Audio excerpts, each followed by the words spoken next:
Oi pessoal, tudo bem com vocês? Pra quem não me conhece, meu nome é Giovana, mas pode me chamar de G. Muito bem-vindo a esse canal. E hoje eu vou mostrar pra vocês a fachada da nossa casa, como que tá, as ideias que rolaram por aqui. E sério, ela tá muito legal e eu acho que pode trazer algumas ideias pra você que tá reformando a sua casa. Vamos lá! E reparem bem nesse antes de quando foi comprada a casa para vocês poderem comparar com a coisa mais linda que tá hoje. E olha só esse depois. Tá perfeito, né? Gente, ainda essa casa ficou muito tempo com aquele portão cinza, né? Mais escuro aqui, ó. Quem lembra? Foi um projeto meu esse portão, eu que desenhei ele, e aí eles trocaram. E aí agora que a gente realmente conseguiu finalizar essa fachada inteira. E vamos para as explicações. Para os metais, então a gente escolheu a tinta esmalte branca, então foi pintado o portão, bonitinho, caprichado. Olha só este acabamento, gente. Vou mostrar aqui de pertinho para vocês. Olha só.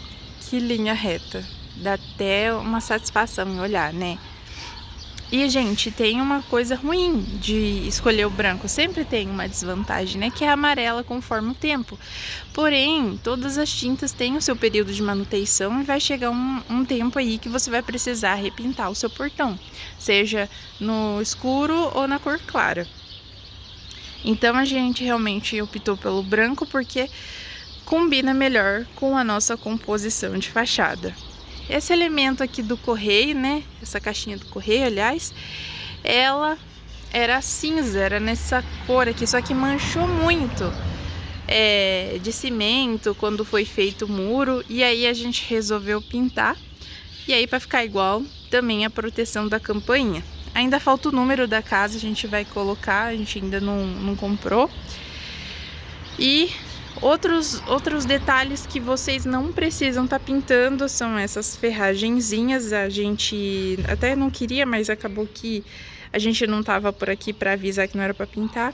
Mas é bom deixar especificado para o pintor se você quer que pinta ou não.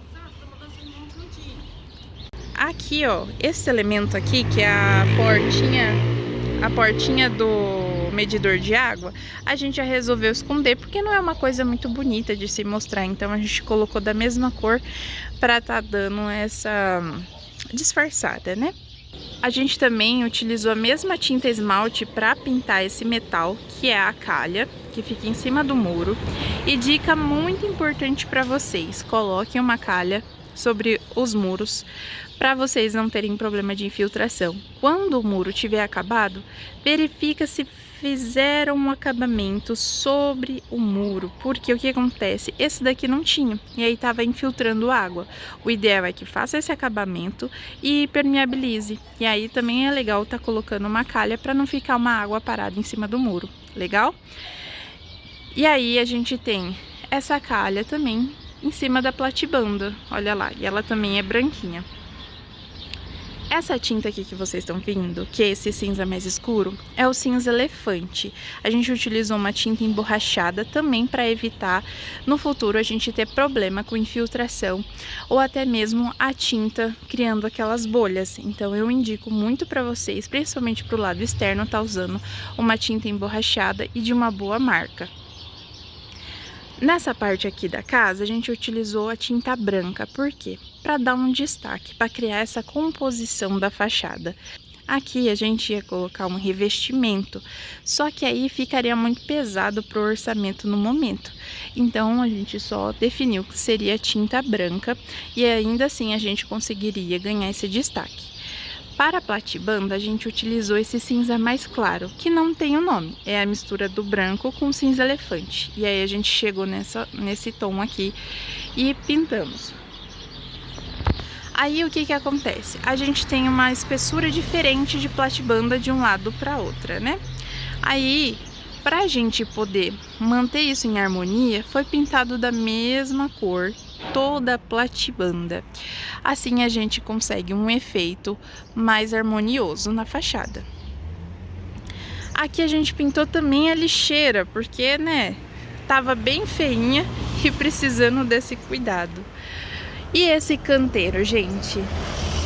Ah, esse canteiro é tudo, né? A gente ia fazer ele daqui até ali, inteiriço, né? Porém, o que acontece? Aqui a gente tem encanamento passando. E aí não daria. Porque poderia estar perfurando um cano, dando infiltração no futuro. Então a gente manteve assim, centralizado nessa parede branca. E aí pintamos com um cinza clarinho da platibanda também aqui em volta desse canteiro. Essas plantas eu não vou saber dizer o nome delas, eu só sei que tem a areca bambu aqui e uma espada de São Jorge. Mas quando vocês forem fazer o canteiro de vocês para fachada, escolham plantas que gostem de sol. Assim não vai ter problema. E aí vocês escolham também coisas que sejam maiores, menores, sabe? Criem uma composição interessante. A calçada também foi outra parte que a gente decidiu que iria ser pintado. Aqui era para ter sido consertado e esperado secar o cimento, porém foi pintado em cima do cimento molhado e aí é por isso que ficou manchado. Então, quando vocês forem fazer na casa de vocês, arrumem primeiro a calçada, depois pintem. Essa tinta aqui é uma tinta própria para piso, então a gente acredita que a resistência dela vai ser de longa duração. E tá sendo. Aqui a gente pintou também esse lado da casa, que fica na parede do vizinho, porém a gente preferiu dar esse acabamento e até por uma questão de permeabilização, porque essa tinta que a gente utilizou na fachada, ela é aquelas tintas emborrachadas. Então, isso ajudaria a não acontecer de infiltrar para o lado de lá, coisa que já aconteceu antes da pintura, né? Numa chuva muito forte, acabou até estourando a parte que a gente já tinha pintado lá dentro. Então, eu dou uma dica para vocês, se vocês tiverem condição de estar pintando o lado do vizinho, aqui é uma casa que não está sendo utilizada, então a gente teve essa possibilidade de pintar. Vocês pintem, vai ajudar. E para chegar nessa composição de fachada, eu fiz vários testes antes. Eu utilizo um programa chamado SketchUp. Para quem não sabe, eu sou arquiteta, né? Então isso já ajuda bastante a gente ter boas referências para uma composição harmônica de fachada. A casa da minha mãe. Então, ela é a minha cliente. E aí a gente chegou nesse consenso e eu acho que ficou muito bom. Pode deixar aqui nos comentários sua sincera opinião do que você achou. E se você precisar de ajuda também, você pode entrar em contato comigo para um projeto ou uma consultoria. Ou se for alguma coisa básica, deixa aqui nos comentários que eu respondo também. Obrigada por quem assistiu até aqui e até o próximo vídeo, que inclusive vai ser o tour da casa. Então fiquem aí no aguardo. Até mais!